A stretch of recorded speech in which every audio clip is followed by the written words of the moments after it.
Halika nga dito, bata ka! O bakit ma? Babagsak ka daw sabi ng teacher mo pag di mo ginawa yung project mo. Ay baka gusto mo tamaan sa akin yan, yun.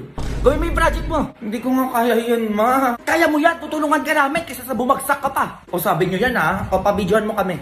Sige. O ma, ikaw eto, babasahin mo lang to ha. Ano ba to? Okay na pa? Oo, okay na. Ilabas mo yung anak ko. Agoy. Uy, ba't mo sinampal yung nanay mo? Eh, yun yung project ko pa eh. Kailangan ko gumawa ng short film. Ulit, ma. Ulit? Ayusin mo yan, ha?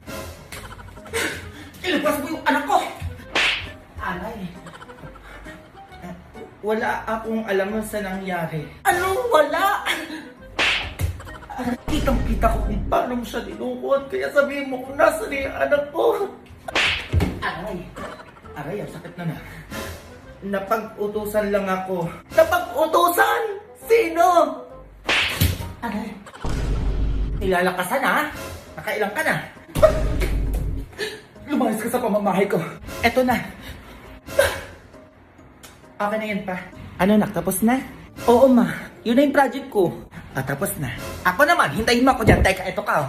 Uy ma, eto ka oh. Teka lang. Ulitin natin yung kanina, yung nagsasampalan kayo. Bakit ulitin?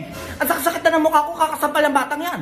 Hindi ko pala na-play eh. Hindi ko na-videohan. Tataka-taka ka din dyan. Eto kayong dalawa, teka.